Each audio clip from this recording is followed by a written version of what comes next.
ಆತ್ಮೀಯ ವಿದ್ಯಾರ್ಥಿಗಳೇ ಹಾಗೂ ವಿಡಿಯೋ ನೋಡುವ ವೀಕ್ಷಕರೇ, ನನ್ನ ವಿಡಿಯೋ ತರಗತಿ ಇಷ್ಟ ಆದರೆ ಲೈಕ್ ಮಾಡ್ರಿ, ಶೇರ್ ಮಾಡ್ರಿ ಹಾಗೂ ಸಬ್ಸ್ಕ್ರೈಬ್ ಮಾಡ್ರಿ ಅಂತ ಹೇಳ್ತಾ ಇಂದಿನ ವಿಡಿಯೋ ತರಗತಿಯನ್ನು ಶುರು ಮಾಡೋಣ. ಇವತ್ತು ನಾವು ಸಮಾಂತರ ಶ್ರೇಣಿಗಳ ಬಗ್ಗೆ ಈ ಒಂದು ತರಗತಿಯಲ್ಲಿ ಅಧ್ಯಯನ ಮಾಡೋಣ. ಮೊದಲನೇದಾಗಿ ಶ್ರೇಣಿ ಅಂತಂದ್ರೆ ಏನು, ಆನಂತರ ಸಮಾಂತರ ಶ್ರೇಣಿ ಅಂತಂದ್ರೆ ಏನು, ಸಮಾಂತರ ಶ್ರೇಣಿಯ ವಿಧಗಳು, ನೆಕ್ಸ್ಟ್ ಸಮಾಂತರ ಶ್ರೇಣಿಯ ಯಾವ ರೂಪದಲ್ಲಿ ಇರ್ತಾವ, ನೆಕ್ಸ್ಟ್ ಸಮಾಂತರ ಶ್ರೇಣಿಯನ್ನ ಕಂಡುಹಿಡಿಬೇಕಾದ್ರೆ ನಮಗೆ ಯಾವ ಸೂತ್ರದಿಂದ ನಾವು ಸಮಾಂತರ ಶ್ರೇಣಿಯನ್ನ ಕಂಡುಹಿಡಿತೇವೆ, ಅದ್ರ ಜೊತೆಗೆ ಸಮಾಂತರ ಶ್ರೇಣಿಯ ಎನ್ನೇ ಪದ, ಅದ್ರ ಜೊತೆಗೆ ಸಮಾಂತರ ಶ್ರೇಣಿಯ ಎನ್ ಪದಗಳವರೆಗಿನ ಮೊತ್ತ, ಹಾಗೂ ಕೊನೆಯದಾಗಿ ಯಾವ್ದನ್ನ ಕಂಡುಹಿಡಿತೇವಪ್ಪ ಅಂತಂದ್ರೆ ಈ ಸಮಾಂತರ ಶ್ರೇಣಿಯ ಮೇಲೆ ಅನ್ವಯಿಕ ಪ್ರಶ್ನೆಗಳ ಬಗ್ಗೆ ನಾವು ಇವತ್ತಿನ ಒಂದು ತರಗತಿಯಲ್ಲಿ ಅಧ್ಯಯನ ಮಾಡ್ತೇವೆ. ಸೊ ಮೊದಲನೇದಾಗಿ ನಮಗೆ ಶ್ರೇಣಿ ಅಂತಂದ್ರೆ ಏನು, ಈಗಾಗಲೇ ಶ್ರೇಣಿ ಅಂತಂದ್ರೆ ಏನು ನಾವು ನೋಡ್ತೇವೆ. ಶ್ರೇಣಿ ಅಂತಂದ್ರೆ ಇಲ್ಲಿ ನಿಯಮಕ್ಕನುಸಾರವಾಗಿ ವ್ಯವಸ್ಥಿತಗೊಳಿಸಿರುವ ಸಂಖ್ಯಾಪಟ್ಟಿಗೆ ಶ್ರೇಣಿ ಅಂತ ಕರಿತೇವೆ. ಯಾವ ರೀತಿ ಇರ್ತಾವ ಅಂತ ಕೇಳಿದ್ರೆ ಸಂಖ್ಯೆಗಳು ಒಂದು ನಿಯಮಕ್ಕನುಸಾರವಾಗಿ ಅವು ಏನಾಗಿರ್ತಾವ ಅಂತ ಕೇಳಿದ್ರೆ ವ್ಯವಸ್ಥೆಗೊಳಿಸಿರ್ತಾವ. ಇಲ್ಲಿ ನಾವು ಒಂದು ಉದಾಹರಣೆಯನ್ನ ನೋಡೋದಾದ್ರೆ 2, 3, ನೆಕ್ಸ್ಟ್ 4, 5, 6. ಸೊ ಇಲ್ಲಿ ಸಂಖ್ಯೆಗಳನ್ನ ಬರೆದಿದ್ದೇವೆ. ಈ ಸಂಖ್ಯೆಗಳು ಶ್ರೇಣಿಯಲ್ಲಿ ಅದಾವ ಇಲ್ಲ ಅಂತ ಕೇಳಿದಾಗ ಹೌದು ಶ್ರೇಣಿಯಲ್ಲಿ ಅದಾವ ಅಂತ ಹೇಳ್ತೇವೆ. ಯಾಕೆ ಹೇಳ್ತೇವೆ ಅಂತ ಕೇಳಿದ್ರೆ ಇಲ್ಲಿ ನಾವು ಒಂದು ಈ ಸಂಖ್ಯೆಗಳನ್ನ ಒಂದು ನಿಯಮದ ಅನುಸಾರವಾಗಿ ಈ ಸಂಖ್ಯೆಗಳನ್ನ ಬರೆದಿದ್ದೇವೆ. ಯಾವ ನಿಯಮ ಅಂತ ಕೇಳಿದಾಗ ಇಲ್ಲಿ ನೋಡ್ರಿ ನಮಗೆ n+1 ಈ ನಿಯಮದಲ್ಲಿ ಈ ಸಂಖ್ಯೆಗಳನ್ನ ಬರೆದಿದ್ದೇವೆ. n+1 ನಿಯಮದಲ್ಲಿ ಈ ಸಂಖ್ಯೆಗಳನ್ನ ಬರೆದಿದ್ದೇವೆ. ಸೊ ಯಾವ ರೀತಿ ಅಂತ ಕೇಳಿದ್ರೆ ಇಲ್ಲಿ ನಮ್ಗೆ n=1 ಆದಾಗ 1+1 ಅಂತಂದ್ರೆ 2 ಸಿಗ್ತದ. ಎನ್ನದ ಬೆಲೆ ನಾವು ಏನಾದ್ರೂ 2 ಹಾಕಿದ್ರೆ ಅದಕ್ಕೆ ಮತ್ತೆ 1 ಕೂಡಿಸಿದ್ರೆ 3 ಸಿಗ್ತದ. ಸೊ ಅದೇ ರೀತಿ ಈ 3ಕ್ಕೆ +1 ಅನ್ನ ಕೂಡಿಸಿದ್ರೆ 4 ಸಿಗ್ತದ, 4ಕ್ಕೆ 1 ಅನ್ನ ಕೂಡಿಸಿದ್ರೆ 5 ಸಿಗ್ತದ. ಸೊ ಈ ರೀತಿ ನಾವು ಈ ಸಂಖ್ಯೆಗಳನ್ನ ಒಂದು ನಿಯಮಕ್ಕೆ ಅನುಸಾರವಾಗಿ ಏನ್ ಮಾಡಿದೇವಪ್ಪ ಅಂತ ಕೇಳಿದ್ರೆ ಬರ್ದಿದ್ದೇವೆ. ಸೊ ಹಾಗಾಗಿ ಈ ಒಂದು ಸಂಖ್ಯಾ ಪಟ್ಟಿಗೆ ನಾವು ಏನಂತ ಕರಿತೇವಪ್ಪ ಅಂತಂದ್ರೆ ಶ್ರೇಣಿ ಅಂತ ಕರಿತೇವೆ. ಗೊತ್ತಾಯ್ತಾ? ಶ್ರೇಣಿಯಪ್ಪ ಅಂತಂದ್ರೆ ನಿಯಮಕ್ಕನುಸಾರವಾಗಿ ವ್ಯವಸ್ಥಿತಗೊಳಿಸಿರುವ ಸಂಖ್ಯಾ ಪಟ್ಟಿಯನ್ನ ನಾವು ಶ್ರೇಣಿ ಅಂತ ಕರಿತೇವೆ. ಈ ಶ್ರೇಣಿಯಲ್ಲಿ ನಾವು ಮೊದಲನೇದಾಗಿ ಅಧ್ಯಯನ ಮಾಡ್ತಕ್ಕಂಥದ್ದು ಸಮಾಂತರ ಶ್ರೇಣಿ. ಹಾಗಾದ್ರೆ ಸಮಾಂತರ ಶ್ರೇಣಿಯಪ್ಪ ಅಂತಂದ್ರೆ ಏನು? ಸಮಾಂತರ ಶ್ರೇಣಿ ಅಂತಂದ್ರೆ ಇಲ್ಲಿ ಯಾವ ರೀತಿ ಇರ್ತದೆ ಅಂತ ಕೇಳಿದ್ರೆ 2, 5, ನೆಕ್ಸ್ಟ್ 8 ಈ ರೀತಿ ನಾವೊಂದು ಸಂಖ್ಯಾಪಟ್ಟಿಯನ್ನು ಬರಿತೇವೆ. ಈ ಸಂಖ್ಯಾಪಟ್ಟಿನೂ ಕೂಡ ಶ್ರೇಣಿ. ಆದ್ರೆ ಯಾವ ವಿಧದ ಶ್ರೇಣಿ ಅಂತ ಕೇಳಿದಾಗ ನಾವು ಸಮಾಂತರ ಶ್ರೇಣಿ ಅಂತ ಹೇಳ್ತೇವೆ. ಯಾಕೆ ನಾವು ಸಮಾಂತರ ಶ್ರೇಣಿ ಅಂತ ಕರಿತೇವಪ್ಪ ಅಂತಂದ್ರೆ ಇಲ್ಲಿ ಗಮನಿಸಬೇಕು ನೀವು, ಸಮಾಂತರ ಶ್ರೇಣಿಯ ಅರ್ಥವನ್ನು ತಿಳ್ಕೋಬೇಕು. ಏನಪ್ಪಾ ಅಂತ ಕೇಳಿದ್ರೆ ಮೊದಲು ಪದವನ್ನು ಹೊರತುಪಡಿಸಿ ಮುಂದಿನ ಪದವನ್ನು ಪಡೆಯಲು ಅದರ ಹಿಂದಿನ ಪದಕ್ಕೆ ಒಂದು ನಿರ್ದಿಷ್ಟ ಸಂಖ್ಯೆಯನ್ನು ಕೂಡಿಸಿರುವುದರಿಂದ ಪಡೆಯುವ ಸಂಖ್ಯಾಪಟ್ಟಿಗೆ ನಾವು ಸಮಾಂತರ ಶ್ರೇಣಿ ಅಂತ ಕರಿತೇವೆ. ಇನ್ನೊಂದು ಸಾರಿ ಗಮನಿಸ್ರಿ, ಸಮಾಂತರ ಶ್ರೇಣಿಯಪ್ಪ ಅಂತಂದ್ರೆ ಈ ಮೊದಲ ಪದವನ್ನ ಹೊರತುಪಡಿಸಿ ಅಂದ್ರೆ ಈ ಪದವನ್ನ ಬಿಟ್ಟು ಈ ಮುಂದಿನ ಪದವನ್ನ ನಾವೇನಾದ್ರೂ ಪಡಿಬೇಕಾಗಿತ್ತಪ್ಪ ಅಂತಂದ್ರೆ ಮುಂದಿನ ಪದವನ್ನು ಪಡೆಯಲು ಅದರ ಹಿಂದಿನ ಪದಕ್ಕೆ ಅಂತಂದ್ರೆ ಈ ಸಂಖ್ಯೆ 2ಕ್ಕೆ 8 ಹಿಂದಿಂದ 5 ಆಗ್ತದ. ಸೊ ಅದರ ಹಿಂದಿನ ಪದಕ್ಕೆ ಒಂದು ನಿರ್ದಿಷ್ಟ ಸಂಖ್ಯೆ. ಸೊ ನಿರ್ದಿಷ್ಟ ಸಂಖ್ಯೆ ಅಂತಂದ್ರೆ ಇಲ್ಲಿ ನಮಗೆ ಕಾನ್ಸ್ಟಂಟ್ ಆಗಿರ್ತಕ್ಕಂಥ ಸಂಖ್ಯೆ 3 ಆಗಿರಬಹುದು, 5 ಆಗಿರಬಹುದು, 7 ಆಗಿರಬಹುದು, 8 ಆಗಿರಬಹುದು. ಸೊ ಈ ರೀತಿ ಒಂದು ನಿರ್ದಿಷ್ಟ ಸಂಖ್ಯೆಯನ್ನ ಕೂಡಿಸಿ ಪಡೆಯುವ ಸಂಖ್ಯಾಪಟ್ಟಿಗೆ ನಾವು ಏನಂತ ಕರಿತೇವೆ? ಸಮಾಂತರ ಶ್ರೇಣಿ ಅಂತ ಕರಿತೇವೆ. ಇಲ್ಲಿ ಈ ಶ್ರೇಣಿ ಸಮಾಂತರ ಶ್ರೇಣಿಯಲ್ಲಿ ಆದ ಅಂತ ಕೇಳಿದಾಗ ಇಲ್ಲಿ ಗಮನಿಸಬೇಕು ನೀವು, ಮೊದಲ ಪದವನ್ನ ಬಿಟ್ಟು ಬಿಡ್ರಿ, ಇದನ್ನು ಹೊರತುಪಡಿಸಿ ಅಂತ ಹೇಳಿದಾರ. ಈ ಮುಂದಿನ ಪದವನ್ನ ಪಡಿಬೇಕಾದ್ರೆ ಅದರ ಹಿಂದಿನ ಪದಕ್ಕೆ ಎಷ್ಟನ್ನ ಕೂಡಿಸಿದೇವೆ ನಾವು? ಸೊ ಎಷ್ಟು ಕೂಡಿಸಿದೇವೆ? 3 ಅನ್ನ ಕೂಡಿಸಿದೇವೆ, +3 ಮಾಡಿದ್ದೇವೆ. ಅದೇ ರೀತಿ ಈ ಪದವನ್ನ ಪಡಿಬೇಕಾದ್ರೆ ಅದರ ಹಿಂದಿನ ಪದಕ್ಕೆ ಎಷ್ಟನ್ನ ಕೂಡಿಸಿದೇವಿ, ಇದಕ್ಕೂ ಕೂಡ +3 ಮಾಡಿದಾಗ 8 ಸಿಕ್ಕದ. ಅಂದ್ರೆ ಇಲ್ಲಿ ನೆಕ್ಸ್ಟ್ ಇದ್ರ ಮುಂದಿನ ಪದವನ್ನ ನಾವು ಏನಾದ್ರೂ ಬರ್ದ್ರೆ 11, ಇದಕ್ಕ ನಾವು ಎಷ್ಟು ಕೂಡಿಸ್ಬೇಕಾಗ್ತದ +3.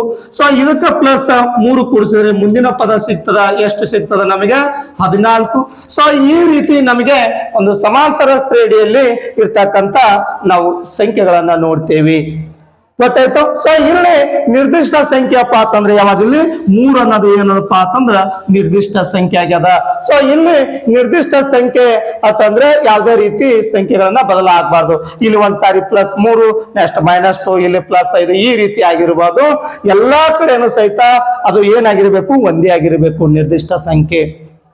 ಸೊ ಇದಕ್ಕ ನಾವು ಏನಂತ ಕರಿತೇವಪ್ಪ ಅಂತ ಕೇಳಿದ್ರೆ ಸಮಾಂತರ ಶ್ರೇಣಿ ಅಂತ ಕರಿತೇವಿ. ಸೊ ನೆಕ್ಸ್ಟ್ ನೋಡ್ತೇವೆ ನಾವು ಈ ಸಮಾಂತರ ಶ್ರೇಣಿಯಲ್ಲಿ ಸಮಾಂತರ ಶ್ರೇಣಿಯ ವಿಧಗಳನ್ನ ನೋಡ್ತೇವೆ. ಸಮಾಂತರ ಶ್ರೇಣಿಯ ವಿಧಗಳನ್ನ ನೋಡಿದಾಗ ಒಂದು ಮೊದಲನೇದಾಗಿ ಪರಿಮಿತ ಸಮಾಂತರ ಶ್ರೇಣಿ, ಪರಿಮಿತ ಸಮಾಂತರ ಶ್ರೇಣಿ, ಪರಿಮಿತ ಸಮಾಂತರ ಶ್ರೇಣಿ. ಹಾಗಾದ್ರೆ ಪರಿಮಿತ ಸಮಾಂತರ ಶ್ರೇಣಿಯಪ್ಪ ಅಂತಂದ್ರೆ ಏನು? ಪರಿಮಿತ ಸಮಾಂತರ ಶ್ರೇಣಿಯಪ್ಪ ಅಂತಂದ್ರೆ ಇಲ್ಲಿ ನೋಡ್ಬೇಕು ನಾವು ಸಮಾಂತರ ಶ್ರೇಣಿಯಲ್ಲಿ ನಮಗೆ ನಿರ್ದಿಷ್ಟ ಸಂಖ್ಯೆಗಳು ಇದ್ದಿದ್ದಪ್ಪ ಅಂತಂದ್ರೆ ಅದಕ್ಕೆ ನಾವು ಪರಿಮಿತ ಸಮಾಂತರ ಶ್ರೇಣಿ ಅಂತ ಕರಿತೇವೆ. ಅಂದ್ರೆ ಅರ್ಥ ಏನಪ್ಪಾ ಅಂತ ಕೇಳಿದ್ರೆ ಆ ಸಮಾಂತರ ಶ್ರೇಣಿ ಏನಾಗಿರಬೇಕು, ಕೊನೆಯ ಆಗಿರಬೇಕು ಅಂತ ಅರ್ಥ. ಸೊ ಇಲ್ಲಿ ಒಂದು ಸಮಾಂತರ ಶ್ರೇಣಿಯನ್ನ ಬರೆದಾಗ ಇದಕ್ಕೆ ಉದಾಹರಣೆಯನ್ನ ಗಮನಿಸ್ರಿ. ಉದಾಹರಣೆ ಇಲ್ಲಿ ನಮಗೆ ಎಷ್ಟಪ್ಪ ಅಂತಂದ್ರೆ 5, 7, 8 ಸಾರಿ 9, 11. ಸೊ ಇಷ್ಟಕ್ಕೆ ನಾವು ಮುಂದೆ ಡ್ಯಾಶ್ ಅಂತ ಕೊಡುದಿಲ್ಲ. ಸೊ ಈಕ್ವಲ್ ಟು ಏನಪ್ಪಾ ಅಂತ ಡ್ಯಾಶ್ ಡ್ಯಾಶ್ ಇಲ್ಲಿ 21. ಇಲ್ಲಿ ಗಮನಿಸಬೇಕು ನೀವು 5, 7, 9, 11. ಸೊ ಈ ರೀತಿ ಡ್ಯಾಶ್ ಡ್ಯಾಶ್ ಬರೆದು ನಾವು ಕೊನೆಯ ಪದವನ್ನ ಬರೆದಿದ್ದೇವೆ. ಎಷ್ಟದ ಕೊನೆಯ ಪದ 21 ಅದ. ಸೊ ಇಲ್ಲಿ ಏನಾಗಿದೆಯಪ್ಪ ಅಂತಂದ್ರೆ ಸಮಾಂತರ ಶ್ರೇಣಿ ಕೊನೆ ಆಗ್ಯದ ಅಂತ ಅರ್ಥ. ಸಮಾಂತರ ಶ್ರೇಣಿ ಏನಾಗ್ಯದ, ಕೊನೆ ಆಗ್ಯದ. ಸೊ ಹಾಗಾಗಿ ಈ ಸಮಾಂತರ ಶ್ರೇಣಿ ಎಂತ ಸಮಾಂತರ ಶ್ರೇಣಿ ಅಂತ ಕೇಳಿದ್ರೆ ಪರಿಮಿತ ಸಮಾಂತರ ಶ್ರೇಣಿ. ಪರಿಮಿತಪ್ಪ ಅಂತಂದ್ರೆ ಅದಕ್ಕೆ ಏನಿರ್ತದ ಅಂತ ಕೇಳಿದ್ರೆ ಬಾರ್ಡರ್ ಇರ್ತದ. ಸೊ ಆ ಬಾರ್ಡರ್ ಅನ್ನ ದಾಟಿ ಹೋಗುದಿಲ್ಲ, ಪರಿಮಿತ ಅವಧಿ ಪರಿಮಿತದಲ್ಲಿ ಇರ್ತದ. ಸೊ ಇದಕ್ಕೆ ನಾವು ಏನಂತ ಕರಿತೇವಪ್ಪ ಅಂತಂದ್ರೆ ಪರಿಮಿತ ಸಮಾಂತರ ಶ್ರೇಣಿ ಅಂತ ಕರಿತೇವೆ. ನೆಕ್ಸ್ಟ್ ಇನ್ನೊಂದು ನೋಡ್ತೇವೆ ನಾವು ಅಪರಿಮಿತ ಸಮಾಂತರ ಶ್ರೇಣಿ. ಅಪರಿಮಿತ ಸಮಾಂತರ ಶ್ರೇಣಿಯಪ್ಪ ಅಂತಂದ್ರೆ ನಮಗೆ ಆ ಕೊನೆಯ ಪದ ಇರುವುದಿಲ್ಲ. ಅದು ಏನಾಗಿರ್ತದಪ್ಪ ಅಂತ ಅನಿರ್ದಿಷ್ಟವರೆಗೂ ಏನಾಗಿರ್ತದ, ಮುಂದುವರೆದಿರ್ತದ. ಸೊ ಉದಾಹರಣೆಯನ್ನ ನೋಡಿದಾಗ, ಸೊ ಉದಾಹರಣೆ ಇದೇ ನಾನು ಸಮಾಂತರ ಶ್ರೇಣಿಯನ್ನ ಬರೆದಾಗ 5, 7, 9, 11 ಡ್ಯಾಶ್ ಡ್ಯಾಶ್ ಡ್ಯಾಶ್. ಸೊ ಇಲ್ಲೇ ಗಮನಿಸ್ಬೇಕು ನೀವು, ನಾನು ಇಲ್ಲಿ ಕೊನೆಯ ಪದವನ್ನ ಬರೆದಿದ್ದೆ. ಸೊ ಕೊನೆಯ ಪದ ಬರೆದಿರುವುದರಿಂದ ಎಂತ ಸಮಾಂತರ ಶ್ರೇಣಿ ಆಗ್ತದೆ, ಇದು ಪರಿಮಿತ ಸಮಾಂತರ ಶ್ರೇಣಿ ಆಗ್ತದ. ಆದ್ರೆ ಎರಡನೇದು ಗಮನಿಸ್ರಿ, 5, 7, 9, 11 ಡ್ಯಾಶ್ ಡ್ಯಾಶ್ ನಾನು ಕೊನೆಯ ಪದ ಬರೆದಿಲ್ಲ. ಸೊ ಹಾಗಾಗಿ ಇದು ಎಂತ ಶ್ರೇಣಿ ಆಗ್ತದೆ ಅಂತ ಕೇಳಿದ್ರೆ ಅಪರಿಮಿತ ಸಮಾಂತರ ಶ್ರೇಣಿ. ಅಪರಿಮಿತ ಅಂದ್ರೆ ಪರಿಮಿತದ ವಿರುದ್ಧಾರ್ಥಕ ಪದ ಯಾವ್ದಂತ ಕೇಳಿದ್ರೆ ಅಪರಿಮಿತ. ಇದಕ್ಕೆ ಏನಿರುವುದಿಲ್ಲ, ಕೊನೆ ಅನ್ನೋದು ಇರುವುದಿಲ್ಲ. ಸೊ ಇದಕ್ಕೆ ನಾವು ಏನಂತ ಕರಿತೇವೆ, ಅಪರಿಮಿತ ಸಮಾಂತರ ಶ್ರೇಣಿ ಅಂತ ಕರಿತೇವೆ. ಸೊ ನೆಕ್ಸ್ಟ್ ನಾವು ನೋಡ್ತೇವೆ ಈ ಸಮಾಂತರ ಶ್ರೇಣಿಯ ಸಾಮಾನ್ಯ ರೂಪವನ್ನ ನೋಡ್ತೇವೆ. ಇಲ್ಲಿ ಎಲ್ಲಾ ನಾವು ಸಂಖ್ಯಾಪಟ್ಟಿಗಳನ್ನ ಬರೆದಿದ್ದ.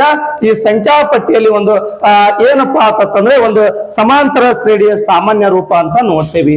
ಯಾವ ರೀತಿ ಇರ್ತದ ಸಮಾಂತರ ಶ್ರೇಣಿಯ ಸಾಮಾನ್ಯ ರೂಪವನ್ನ ಬರೆದಾಗ ಇದು ಎಲ್ಲರೂ ಏನ್ ಮಾಡ್ಬೇಕಪ್ಪ ಅಂತಂದ್ರೆ ನೆನಪಿನಲ್ಲಿ ಇಟ್ಕೊಳ್ಬೇಕು.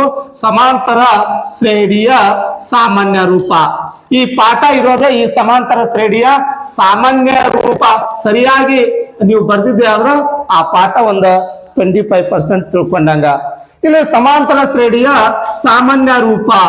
ಸಮಾಂತರ ಶ್ರೇಣಿಯ ಸಾಮಾನ್ಯ ರೂಪ ಯಾವ್ದಂತ ಕೇಳಿದ್ರೆ ನಮಗಿಲ್ಲಿ ಮೊದಲ ಪದ ಎ ಅಂತ ತೆಗೆದುಕೊಂಡಾಗ ಮೊದಲ ಪದ ಎ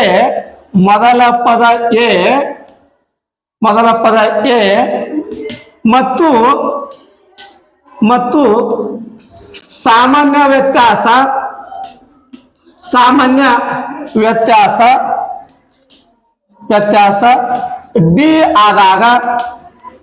ಡಿ ಆದಾಗ ಅವಾಗ ಸಮಾಂತರ ಶ್ರೇಣಿಯ ಸಾಮಾನ್ಯ ರೂಪ ಏನಾಗ್ತದ, ಎ ಪ್ಲಸ್ ಡಿ ಕಾಮ ಎ ಪ್ಲಸ್ 2d ಕಾಮ ಎ ಪ್ಲಸ್ 3d ಕಾಮ ಎ ಪ್ಲಸ್ 4d ಕಾಮ ಸೊ ಡ್ಯಾಶ್ ಡ್ಯಾಶ್. ಈ ರೀತಿ ನಮಗೆ ಸಮಾಂತರ ಶ್ರೇಣಿಯ ಸಾಮಾನ್ಯ ರೂಪವನ್ನ ನೋಡ್ತೇವೆ. ಇಲ್ಲಿ ಎ ಈಗಾಗಲೇ ಹೇಳಿದೇವಿ ಮೊದಲ ಪದ. ಎ ಪಾತ್ ಅಂದ್ರೆ ಏನು? ಮೊದಲ ಪದ. ಇಲ್ಲಿ ನೋಡ್ರಿ, ಇಲ್ಲೊಂದು ನಾನು ಸಮಾಂತರ ಶ್ರೇಣಿ ಬರೆದಿದ್ದೀನಿ. ಈ ಸಮಾಂತರ ಶ್ರೇಣಿಯಲ್ಲಿ ಮೊದಲ ಪದ ಯಾವ್ದದ? 2 ಅದ. ಸಮಾಂತರ ಶ್ರೇಣಿಯ ಇಲ್ಲಿ ಎಷ್ಟದಪ್ಪ ಅಂತಂದ್ರೆ 2 ಇದೆ. ಸೊ ಹಾಗಾಗಿ ಇದಕ್ಕೆ ನಾವು ಎ ಅಂತ ಕರಿತೇವೆ. ನೆಕ್ಸ್ಟ್ ಸಾಮಾನ್ಯ ವ್ಯತ್ಯಾಸ ಅಂತಂದ್ರೆ ಏನು?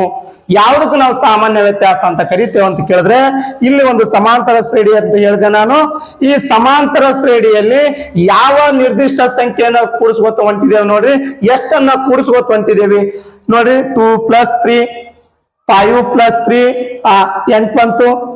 8 + 3 11 ಬಂತು. 11 + 3 14 ಬಂತು. ನೋಡಿ, ಇಲ್ಲಿ ಒಂದು ನಿರ್ದಿಷ್ಟ ಸಂಖ್ಯೆ ಎಷ್ಟನ್ನ ಕೂಡ್ಸಾತಿದೇವಪ್ಪ ಅಂತಂದ್ರೆ 3ಅನ್ನ ಕೂಡಿಸ್ಕೋತ ಹೊಂಟಿದೇವಿ. ಸೊ ಈ 3ಕ್ಕೆ ನಾವು ಏನಂತ ಕರಿತೇವೆ ಅಂತ ಕೇಳಿದ್ರೆ ಸಾಮಾನ್ಯ ವ್ಯತ್ಯಾಸ ಅಂತ ಕರಿತೇವಿ. ಈ ಸಾಮಾನ್ಯ ವ್ಯತ್ಯಾಸವನ್ನ ಯಾವ ರೀತಿ ಸಿಗ್ತದ, ಯಾವ ರೀತಿ ಕಂಡುಹಿಡಿಬೇಕಪ್ಪ ಅಂತ ಹೇಳಿದ್ರೆ, ಇಲ್ಲಿ ಗಮನಿಸಿ. ಸಾಮಾನ್ಯ ವ್ಯತ್ಯಾಸವನ್ನ ನಾವು ಕಂಡುಹಿಡಿಬೇಕಾದ್ರೆ ಇಲ್ಲಿ ಮುಂದಿನ ಪದದಲ್ಲಿ ಹಿಂದಿನ ಪದವನ್ನ ಕಳೆದು ಬಿಟ್ರೆ ನಿಮಗೆ ಏನ್ ಸಿಗ್ತದ? ಸಾಮಾನ್ಯ ವ್ಯತ್ಯಾಸ ಸಿಗ್ತದ. ನೋಡ್ರಿ, ಇಲ್ಲಿ 5 - 2 ಅಂತಂದ್ರೆ ಎಷ್ಟು ಸಿಗ್ತದ? 3 ಸಿಗ್ತದ. ಅದೇ ರೀತಿ 8 - 5 ಅಂತಂದ್ರೆ 3 ಸಿಗ್ತದ. ಅದೇ ರೀತಿ 11 - 8 ಅಂತಂದ್ರೆ 3 ಸಿಗ್ತದ. ಸೊ ಈ ರೀತಿ ನಾವು ಏನ್ ಮಾಡ್ತೇವಪ್ಪ ಅಂತ ಕೇಳಿದ್ರೆ ಸಾಮಾನ್ಯ ವ್ಯತ್ಯಾಸವನ್ನ ಕಂಡುಹಿಡಿತೇವೆ.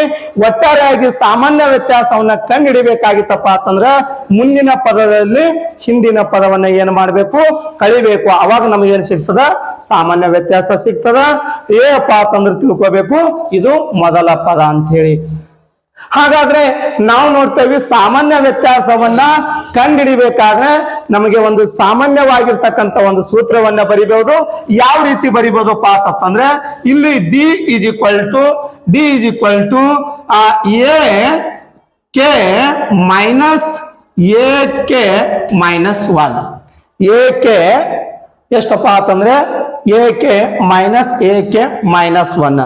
ಸೊ ಈ ರೀತಿ ನಾವು ಏನ್ ಮಾಡ್ತೇವಪ್ಪ ಅಂತಂದ್ರೆ ಸಾಮಾನ್ಯ ವ್ಯತ್ಯಾಸದ ಸೂತ್ರವನ್ನ ಬರೀಬಹುದು. ಸೊ ಹೆಂಗ್ ಆಗ್ತಿದೆ ಅಂತ ಕೇಳಿದಾಗ ಇಲ್ಲಿ ನೋಡ್ರಿ, ನಾನು ಕೇಳಿದ ಬೆಲೆ ಏನಾದ್ರೂ 3 ಅಂತ ತೆಗೆದುಕೊಂಡಾಗ ಅವಾಗ ನಮಗೆ ಸಾಮಾನ್ಯ ವ್ಯತ್ಯಾಸ ಕಂಡುಹಿಡಿಬೇಕಾದ್ರೆ ಯಾವ ರೀತಿ ಆಗ್ತದ ನೋಡ್ರಿ. D is equal to A K ಅಂತಂದ್ರೆ ಎಷ್ಟು ಹಾಕಿದೇವಿ? 3 ಅಂತ ಹಾಕಿದೇವಿ. Minus A K minus 1 3 - 1. So is equal to A3 minus 3 - 1 ಅಂತಂದ್ರೆ 2 ಆಯ್ತು. ಸೊ A3 - A2 ಅಂತ ಅರ್ಥ.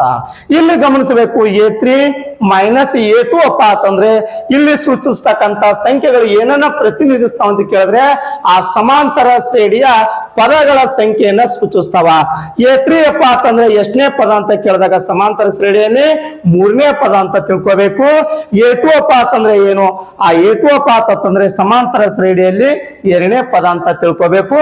ಸೊ ಹಾಗಾಗಿ ನಾವು ಇಲ್ಲಿ ಹೇಳ್ತೇವೆ ಮೊದಲ ಪದ A1 A2 A3 A4 A5. So ಈ ರೀತಿ ನಾವು ಆ ಸಮಾಂತರ ಶ್ರೇಣಿಯ ಸಂಖ್ಯೆ ಪದಗಳನ್ನ ಸೂಚಿಸ್ತೇವೆ. ಇಲ್ಲಿ A3 - A2 ಅಂತಂದ್ರೆ ಗೊತ್ತಾಯ್ತು ಏನು ನೋಡ್ರಿ.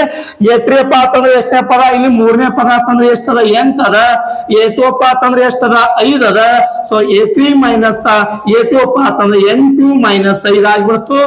8 - 5 ಅಂತಂದ್ರೆ ಏನ್ ಸಿಗ್ತದ? ನಮಗ 3 ಸಿಗ್ತದ. ಸೊ ಈ ರೀತಿ ನಾವು ಏನ್ ಮಾಡ್ತೇವಪ್ಪ ಅಂತಂದ್ರೆ ಸಾಮಾನ್ಯ ವ್ಯತ್ಯಾಸವನ್ನ ಕಂಡುಹಿಡಿತೇವೆ. ತಿಳಿತಾ? ಸೊ ಈ ರೀತಿ ನಾವು ಸಾಮಾನ್ಯ ವ್ಯತ್ಯಾಸವನ್ನ ಕಂಡುಹಿಡಿಯೋದು ಕಲಿಬೇಕು. ಅದೇ ರೀತಿಯಾಗಿ ನಿಮಗೆ ಆ ಸಮಾಂತರ ಶ್ರೇಣಿಯಲ್ಲಿ ಒಂದು ಸಮಾಂತರ ಶ್ರೇಣಿಯ ಸಾಮಾನ್ಯ ರೂಪ ಗೊತ್ತಿರಬೇಕು. ಇಲ್ಲಿ ಎ ಅಂತಂದ್ರೆ ಏನು? ನಮಗೆ ಮೊದಲ ಪದ ಅಂತ ಕರಿತೇವೆ. ಸೊ A + D ಅಂತಂದ್ರೆ ಏನು ಅಂತ ಕೇಳಿದಾಗ ಇದು 2ನೇ ಪದ ಆಗ್ತದ. A + D ಅಂತಂದ್ರೆ ಎಷ್ಟನೇ ಪದ? ಇದು 2ನೇ ಪದ. ಸೊ ಹಾಗಾಗಿ ಇಲ್ಲಿ ನಾವು ಬರಿತೇವೆ A1 1ನೇ ಪದ, A2 2ನೇ ಪದ, A3 3ನೇ ಪದ, A4 4ನೇ ಪದ, A5 5ನೇ ಪದ. ಸೊ ಇದೇ ರೀತಿ ನಾವು ಪದಗಳನ್ನ ಬರಿತೇವಿ. ಹಾಗಾದ್ರೆ 1ನೇ ಪದ ಏನಂತ ತೋತೇವಿ? ಎ ಅಂತ ತೋತೇವಿ. A2 ಅಂತಂದ್ರೆ ಏನಂತ ತೋತೇವಿ? A + D ಅಂತ ತೋತೇವಿ. A3 ಅಂತಂದ್ರೆ A + 2D ಅಂತ ತೋತೇವಿ.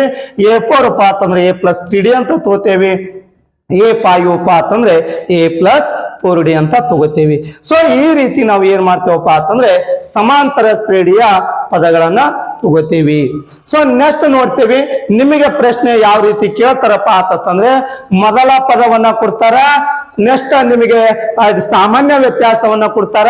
ಮೊದಲ ಪದ ಮತ್ತು ಸಾಮಾನ್ಯ ವ್ಯತ್ಯಾಸವನ್ನ ಕೊಟ್ಟಾಗ ಆ ಸಮಾಂತರ ಶ್ರೇಣಿಯ 4ನೇ ಪದ ಕಂಡು ಹಿಡೀರಿ ಅಂತ ಕೇಳ್ತಾರ. ಆ ಸಮಾಂತರ ಶ್ರೇಣಿಯ 4ನೇ ಪದವನ್ನ ಕಂಡುಹಿಡಿರಿ ಅಂತ ಕೇಳ್ತಾರ. ಸೊ ಈ ರೀತಿ ಪ್ರಶ್ನೆಗಳನ್ನ ಕೊಟ್ಟಾಗ ಸೊ ನಿಮಗೆ ಸಾಮಾನ್ಯ ರೂಪ ಗೊತ್ತಿರಬೇಕು. ನೋಡಿ, ಒಂದು ಉದಾಹರಣೆಯನ್ನ ನೋಡ್ತೇವೆ ನಾವು. ಉದಾಹರಣೆಗಾಗಿ ಮೊದಲ ಪದ 3 ಆದಂತ ಅನ್ಕೊಳ್ಳೋನು. ನೆಕ್ಸ್ಟ್ ಸಾಮಾನ್ಯ ವ್ಯತ್ಯಾಸವನ್ನ ಡಿ ಅಂತಕ್ಕಂಥ ಅಕ್ಷರದಿಂದ ಸೂಚಿಸ್ತೇವೆ. ಡಿ ಅಂತ ಅಂದ್ರೆ ತಿಳ್ಕೊಂಡ್ ಬಿಡ್ಬೇಕು, ಇಲ್ಲಿ ಏನಂತ ಅರ್ಥ? ಸಾಮಾನ್ಯ ವ್ಯತ್ಯಾಸ. ಏಪ ಅಂತಂದ್ರೆ ಏನು? ಮೊದಲ ಪದ ಅಂತ ತಿಳ್ಕೋಬೇಕು. ಸೊ ಇಲ್ಲಿ ಡಿ ಎಷ್ಟದಪ್ಪ ಅಂತಂದ್ರೆ ನಮಗೆ ಒಂದು 5 ಆದಂತ ಅನ್ಕೊಳ್ಳೋನು. ಈಗ ಈ ಸಮಾಂತರ ಶ್ರೇಣಿಯ ಆ 6ನೇ ಪದ ಎಷ್ಟು ಆಗ್ತದ ಅಂತ ಕೇಳ್ತಾರ, ಅಥವಾ 10ನೇ ಪದ ಎಷ್ಟು ಆಗ್ತದ ಅಂತ ಕೇಳ್ತಾರ. ಇಲ್ಲಿ ಪರಿಹಾರ ಇಲ್ಲಿ ಎಷ್ಟೇ ಪದವನ್ನ ಕಂಡುಹಿಡಬೇಕಾಗ್ಯದ? ನಾವು ಒಂದು 6ನೇ ಪದ ಅಂತ ತೋಳೋಣ. 6ನೇ ಪದ ಎಷ್ಟು ಆಗ್ತದ ಅನ್ನೋದನ್ನ ನಾವು ಕಂಡುಹಿಡಬೇಕಾಗ್ಯದ. 6ನೇ ಪದಪ್ಪ ಅಂತಂದ್ರೆ ನಾವು ಈಗಾಗಲೇ ಹೇಳ್ತೇವೆ, ನೋಡ್ರಿ ಇಲ್ಲಿ ಗಮನಿಸ್ರಿ. A1 A2 A3 A4 A5 ಅಂತ ಸೂಚಿಸ್ತೇವೆ. A6 ಅಂದ್ರೆ ಎಷ್ಟನೇ ಪದ? 6ನೇ ಪದ. A6 ಅಪ್ಪ ಅಂತಂದ್ರೆ ಎಷ್ಟನೇ ಪದ? 6ನೇ ಪದ. ಸೊ ಅದೇ ರೀತಿ ನಮಗೆ ಇಲ್ಲಿ 6ನೇ ಪದವನ್ನ ಇಲ್ಲಿ ಸಮಾಂತರ ಶ್ರೇಣಿಯ ಸಾಮಾನ್ಯ ರೂಪದಲ್ಲಿ ಬರೆದಾಗ ಯಾವ ರೀತಿ ಆಗ್ತದ? A ಪ್ಲಸ್ 5D ಅಂತ ಆಗ್ತದ. A ಪ್ಲಸ್ 5D ಅಂತ ಆಗ್ತದ. ಸೊ A6 ಅಪ್ಪ ಅಂತಂದ್ರೆ ಇಲ್ಲಿ ನಮಗೆ A ಪಾತ ಅಂದ್ರೆ ಎಷ್ಟಿದೆ? 3 ಇದೆ, ಪ್ಲಸ್ 5 ಗುಣಿಸು ಡಿ ಅಪ್ಪ ಅಂತಂದ್ರೆ ಎಷ್ಟಿದೆ? 5 ಇದೆ. ಸೊ ಹಾಗಾಗಿ 3 ಪ್ಲಸ್ 5 ಐದಲೆ 25. So is equal to 25 plus 3 ಅಪ್ಪ ಅಂತಂದ್ರೆ ನಮ್ಗೆ ಎಷ್ಟು ಸಿಗ್ತದ? 28 ಸಿಗ್ತದ. ಸೊ ಇವಾಗ ಹೇಳ್ತೇವೆ ನಮಗೆ ಈ ಸಮಾಂತರ ಶ್ರೇಣಿಯಲ್ಲಿ 6ನೇ ಪದ ಎಷ್ಟಾದಂತ ಕೇಳಿದ್ರೆ 28 ಅಂತ ಹೇಳ್ತೇವೆ. ಮೊದಲ ಪದ ಎಷ್ಟಾದಾಗ? 3 ಆದಾಗ. ಸಾಮಾನ್ಯ ವ್ಯತ್ಯಾಸ ಎಷ್ಟಾದಾಗ? 5 ಆದಾಗ. ಸೊ ಈ ರೀತಿ ನಾವು ಏನ್ ಮಾಡ್ತೇವಪ್ಪ ಅಂತಂದ್ರ ಒಂದು ಸಮಾಂತರ ಶ್ರೇಣಿಯ ಎಷ್ಟನೇ ಪದ ಕೇಳಿರ್ತಾರೋ ಅಷ್ಟನೇ ಪದವನ್ನ ನಾವು ಈ ರೀತಿ ಕಂಡುಹಿಡಿತೇವೆ. ನಿಮಗ್ ಗೊತ್ತಿರಬೇಕು, ಮೊದಲನೇ ಪದ ಅಂತಂದ್ರೆ ಎ ಅಂತ ತಿಳ್ಕೋಬೇಕು, ಸಾಮಾನ್ಯ ವ್ಯತ್ಯಾಸ ಡಿ ಅಂತ ತಿಳ್ಕೋಬೇಕು. ನೆಕ್ಸ್ಟ್ ನಿಮಗೆ ಯಾವ ಪದವನ್ನ ಎಷ್ಟನೇ ಪದವನ್ನ ಕೇಳಿರ್ತಾರೋ ಅಷ್ಟನೇ ಪದವನ್ನ ಬರ್ಕೋಬೇಕಾದ್ರೆ ಸಮಾಂತರ ಶ್ರೇಣಿಯ ಸಾಮಾನ್ಯ ರೂಪದಲ್ಲಿ 6ನೇ ಪದವನ್ನ ಯಾವ ರೀತಿ ಬರ್ಕೋತೇವೆ? A ಪ್ಲಸ್ 5D ಅಂತ ಬರ್ಕೋತೇವೆ. ಎದ ಬೆಲೆಯನ್ನ ಹಾಕ್ಬೇಕು, ಪ್ಲಸ್ 5 ಯಾಸ್ ಇಟ್ ಈಸ್ ಇಡಬೇಕು. ಸೊ ಡಿ ಇದೆ, ಡಿ ಬೆಲೆಯನ್ನ ಹಾಕ್ರಿ. 5 ಗುಣಿಸು 5 ಅಂತಂದ್ರೆ 25 ಆಯ್ತು. ಇಲ್ಲಿ ಪ್ಲಸ್ 3ಕ್ಕೆ 3 ಪ್ಲಸ್ 25 ಎಷ್ಟಾಗ್ತದ? ನಮಗೆ 28 ಆಗ್ತದ. ಸೊ ಈ ರೀತಿ ನಾವು ಏನ್ ಮಾಡ್ತೇವಪ್ಪ ಅಂತಂದ್ರ ಸಮಾಂತರ ಶ್ರೇಣಿಯ ಎಷ್ಟನೇ ಪದ ಕೇಳಿರ್ತಾರೋ ಅಷ್ಟನೇ ಪದವನ್ನ ನಾವು ಬರಿತೇವೆ. ಸೊ ಇವಾಗ ನಾವು ನೋಡ್ತೇವೆ ಈ ಸಮಾಂತರ ಶ್ರೇಣಿಯಲ್ಲಿ ಹಿಂಗ ಈ ಎಷ್ಟನೇ ಪದವನ್ನ ಕೇಳಿರ್ತಾರೋ ಅಷ್ಟನೇ ಪದವನ್ನ ಕಂಡುಹಿಡಬೇಕಾದ್ರೆ ಸಮಾಂತರ ಶ್ರೇಣಿಯಲ್ಲಿ ಒಂದು ಸೂತ್ರ ಇದೆ. ಆ ಸೂತ್ರ ಏನಪ್ಪ ಅಂತ ಕೇಳಿದಾಗ ಸಮಾಂತರ ಶ್ರೇಣಿಯ